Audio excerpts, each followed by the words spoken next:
Bienvenue sur Vocomédia TV.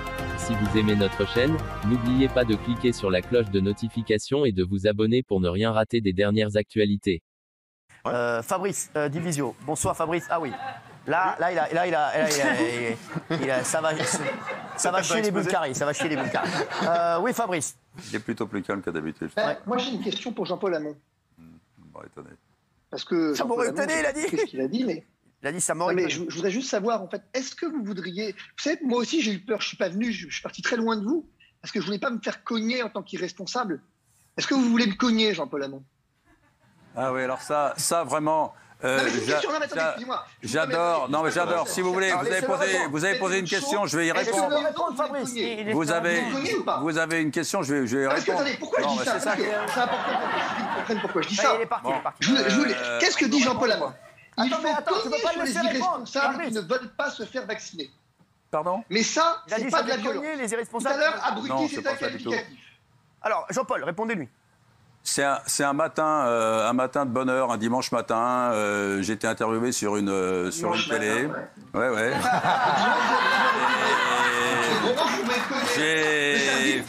Fabrice Divisio. Laissez-le finir. Fabrice Divisio était à la messe et donc il n'a pas entendu ce que j'ai dit. Et donc, effectivement... Effectivement, je peux en placer une là? Fabrice.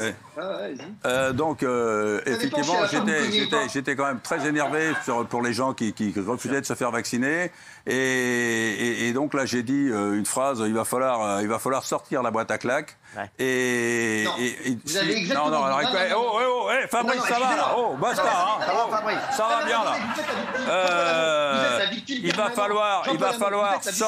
va falloir sortir la boîte à claques. Et cogner sur les antivax, c'est-à-dire que ça voulait dire.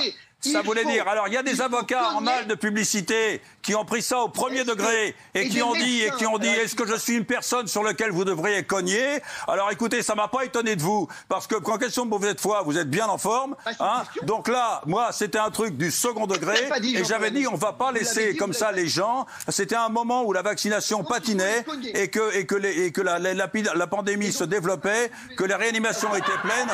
Et donc, et voilà. Donc, et ça a été largement diffusé et déformé par Fabrice Divisio. Je lui laisse la responsabilité. Voilà. Il est habitué. C'est habitué. Ça, c'est une pratique totalement habituelle. Donc, basta, c'est tout. Parce que Jean-Paul Hamon, il n'a pas dit que ça. Perso, je me tape un vrai succès chez les Patriotes après avoir dit sur CNews qu'il fallait sortir la boîte à claques pour les non-vaccinés. Bravo. Alors ça, c'est pas de la violence. Ça vous fait rire? Bah tant mieux, ça vous fait rire. Parce que pour l'instant, le mec qui effectivement se balade avec votre indignation, cher maître, vous pouvez vous la mettre, d'accord? Là, ça va bien. Ça va bien. Effectivement, pourquoi? Qu'est-ce qui s'est passé? Parce que vous avez repris le tweet que j'avais, vous avez repris ce que j'avais dit, vous l'avez déformé, vous êtes multiplié. Ouais, mais j'ai bien entendu ça. Hein? Vous l'avez déformé, ça suffit. Alors, allez-y. J'ai pas fini. Le camp du bien, est-ce que vous connaissez, Jean-Paul Hamon, Damien Barrault? Damien Barrault? Vous connaissez le docteur Damien Barrault, réanimateur. Réanimateur, qui effectivement est un ami de Christian Lehmann, du tout le groupe No Fake Med, effectivement, qui gravite avec le docteur Marty. Je vais vous lire ce qu'il écrit sur Twitter. Si les retraités pouvaient dégager définitivement, ce serait chouette. Ils sont une partie du problème vu qu'ils ont créé et entretenu ce système de très longue date. J'ai pas fini.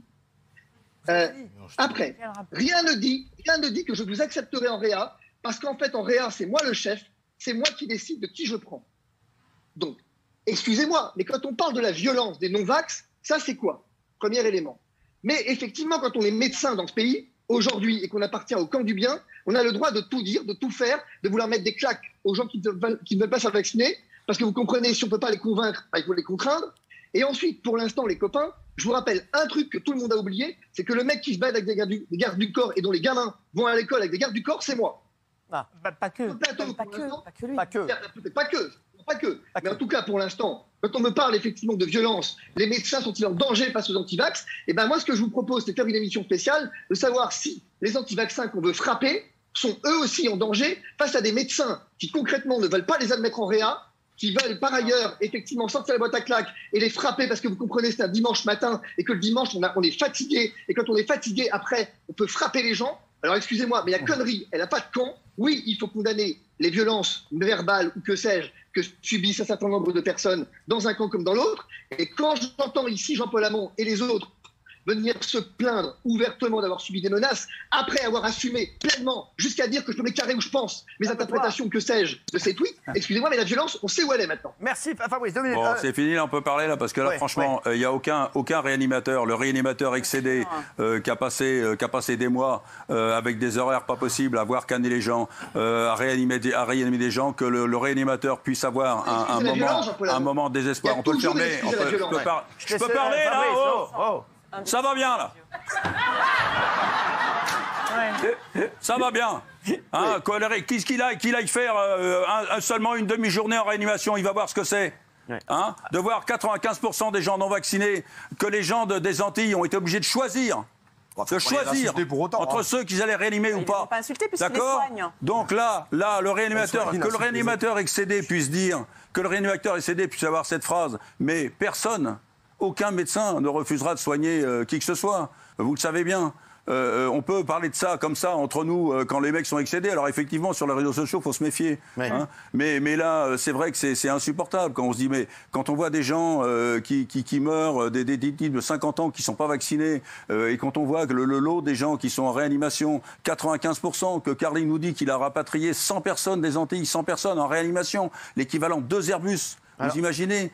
Donc c'est vrai que quand les gens ne réalisent pas l'importance de la vaccination, qu'on compare ce qui s'est passé, là il y a eu de la contamination énorme en France, mais les réanimateurs n'ont pas été débordés cette fois-ci, alors qu'aux Antilles et à Tahiti, les gens ont été débordés. Donc si vous voulez, c'est clairement entre la vaccination, on dit c'est du gâchis, et les gens sont désespérés de voir ça, c'est tout.